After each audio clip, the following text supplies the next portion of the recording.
When it began in the 1950s, the World Sports Car Championship was made up of many legendary events. There were classic road races, such as the Mille Miglia and the Targa Florio, and track events at circuits like Silverstone and Monza. For the first time, cars were no longer based on road-going equivalents. This meant teams could experiment with radical designs and exotic materials. As a result, big names like Ferrari, Mercedes, and Aston Martin all went to war. And to represent them in battle, they employed some of the greatest drivers who ever raced. Men like Juan Manuel Fangio and Sterling Moss, who stared at death for mile after mile at a time when crash testing meant doing it for real. So yeah, welcome. We're going to be racing some of these old, one of these old classic races around Silverstone in the rain. And I'm not sure, it's a toughie between the Jag D-Type, the Aston Martin DBR1, the Merc 300 SLR or the Testarossa. Testarossa and the Merc would be the obvious choices, obviously, and the Aston Martin is pretty good, but I just like the handling of the D-Type a fair bit more, so I'm going to go for that one. They are all stock as well, hopefully. It's not upgraded it for me. So yeah, 5 laps as well. So let's get going. Gonna finish in the top 3. Should hopefully not be too hard.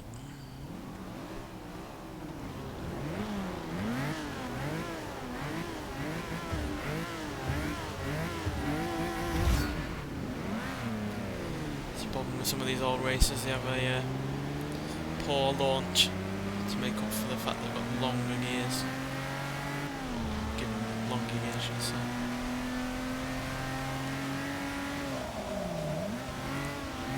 Higher top speed. So yeah, hope you've been enjoying the videos lately. I know it's been a bit Porsche heavy, but that showcase had a lot of cars in it and a lot of cars I wanted to take an in-depth look at, and I wasn't satisfied with just quickly having a look at them in one video.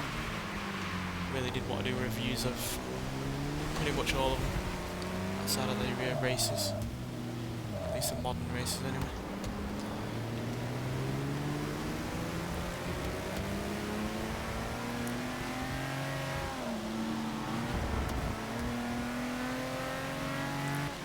I have tried to balance it out between the cars I've been reviewing. I've not just reviewed new cars all at once or old cars all at once. I've tried to mix it up, and I hope you've enjoyed them, because there are a few more to go. There's not many more. I think there's probably about 5, maybe 6 to go. Not all of them are popping in my head right now, but I know there's mostly modern ones to go, so we'll probably get a couple of more of them out of the way first, so we've got many older ones left. We've got one 70s car left and one 50s car left. By the time this is out, we'll only have one out anyway.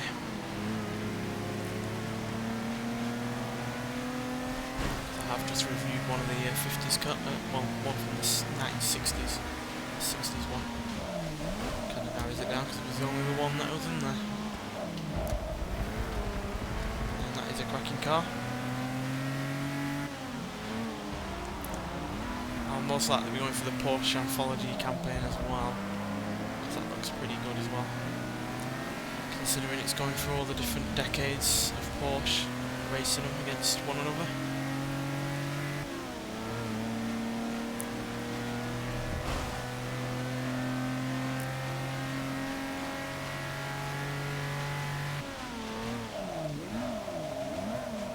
Sorry Ferrari, you're that far more expensive than mine. Right, top 5, going to our second lap.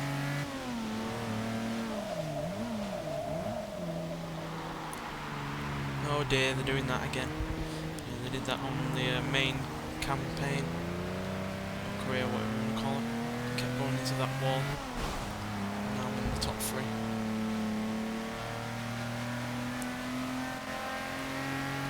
This windscreen isn't helping.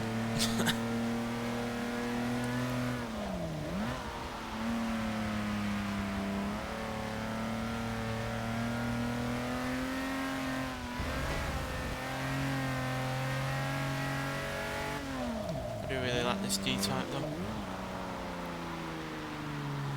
Sorely miss some old Jags on this game though. I'd love the saloon from the 60s that they did. It's famous for its inclusion of disc brakes. Not something that was all that common back in that decade. Certainly not in Europe.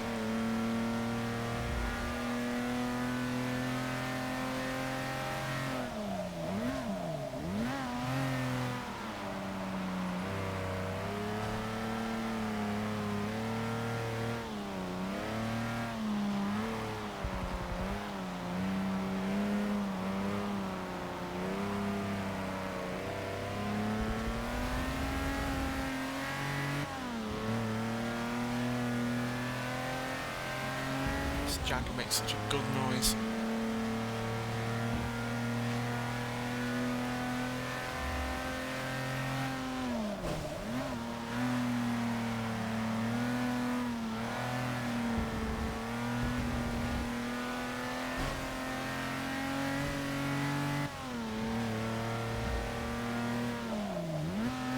Can't say I've ever driven one of these in the wet though in this game until now.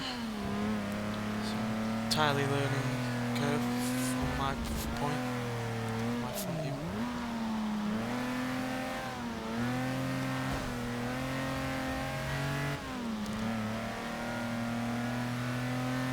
I think it's a Maserati and an Aston up front.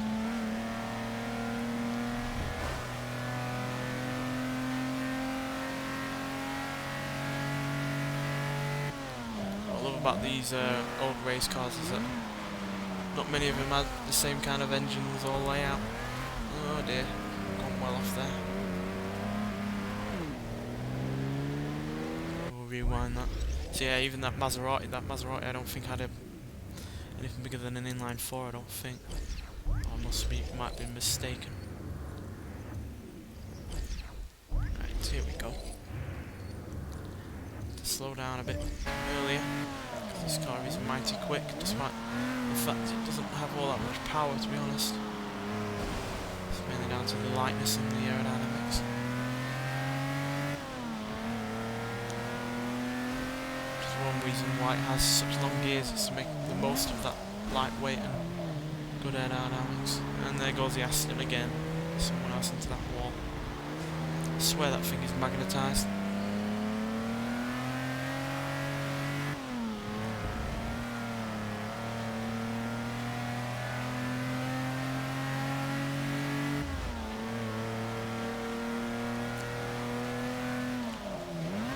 All that much action on this race, to be honest. Not really raced against anyone. Just been overtaking and watching people crashing. Maybe this Maserati will give us more of a challenge.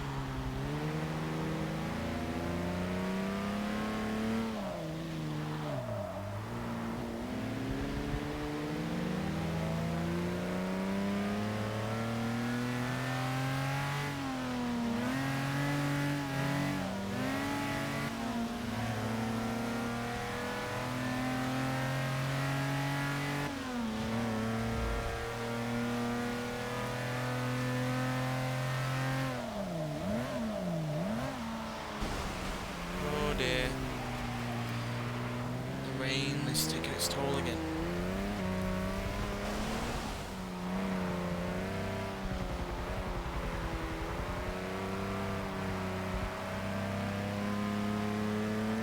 Can't imagine racing one of these in the rain for real. Especially back in the day when safety wasn't all that much of a concern.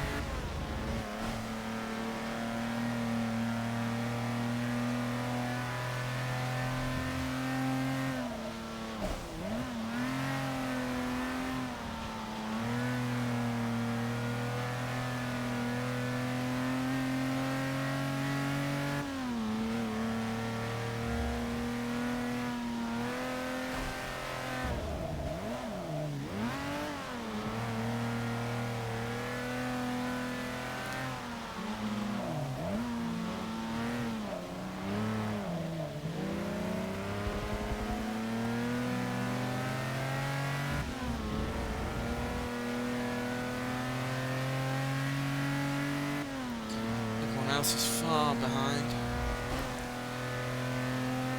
Guessing it doesn't help that these aren't driver tires from what I can work out. By the fact they don't have usual gamer tags. Also doesn't help. And rubbish with this car, points. Understeering all over the place in this weather.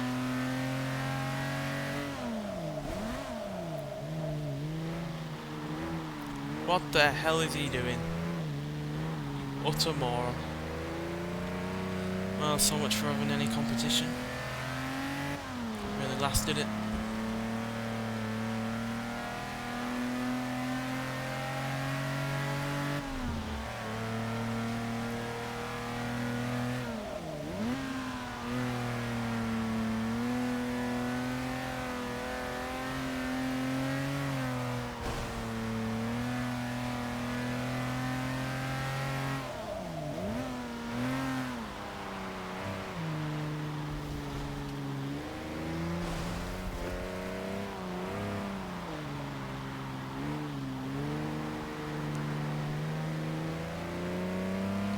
Tell you what, this Jag likes to understeer in the rain. I don't remember it being this understeery in terms of dry conditions.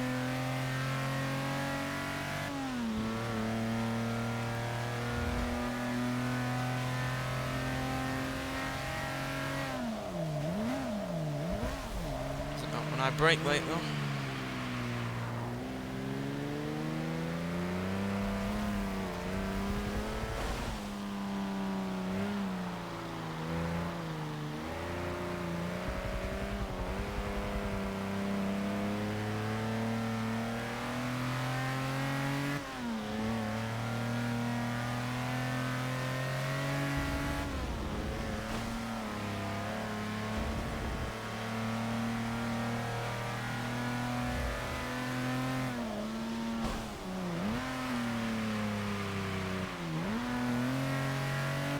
Drift there. Then again, it's easy enough to do in an old car with not that much grip in the rain. Hardly takes very much to get sideways.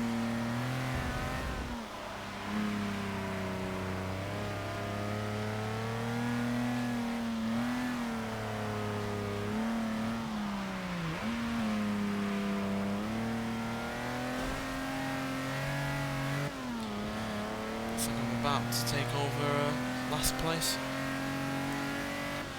Gonna lap you.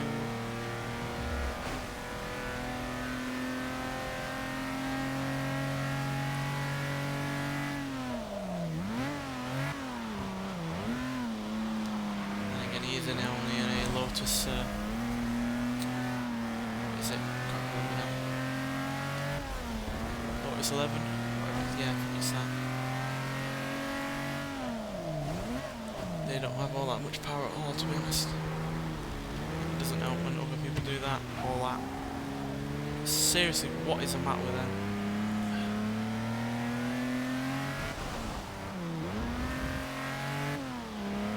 I hope that's another thing that Forza does improve on with the next game, is the AI.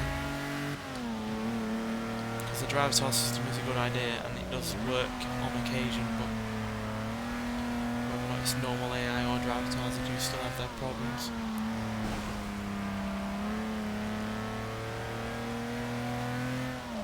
And continually driving into that same wall all the time is easily one of them. Though they do have more problems on other tracks. Bernie's Alps and Prague coming into mind. Constantly braking on corners you don't need to.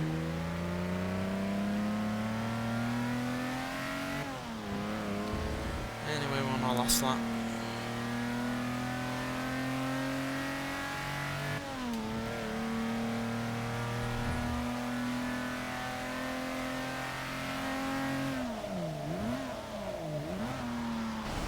Oh, proper sliding now. Really should avoid those puddles.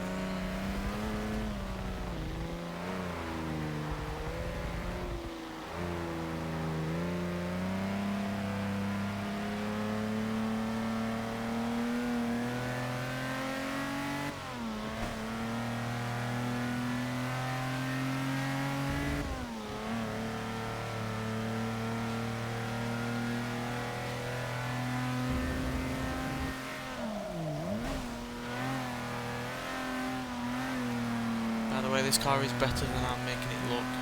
It's not that good. It's certainly not that good in the rain either. Whee!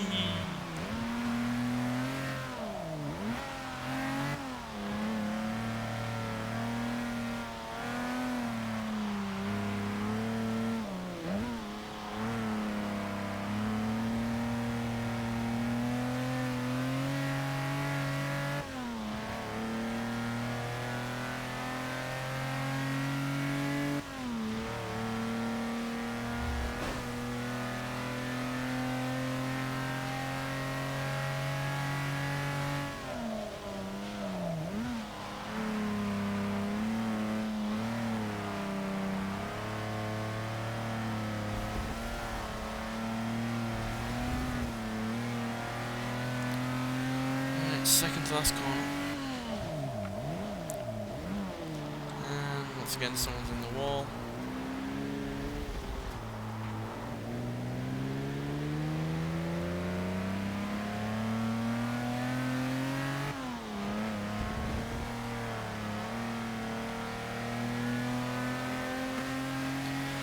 And that's the end of that. Easy first place win again. Don't think the AI are all that good on this kind of series. At least we won more money. Hopefully. Million? 750 will do though. Certainly will help buy some more cars. And another affinity level. And unlock that. So yeah. Pretty decent car that. Though the race was a bit weak in terms of drivability. Wasn't all that fun. But nonetheless, still a decent enough race nonetheless. Certainly had its fun moments. Anyway, thanks for watching, and I'll see you in the next one.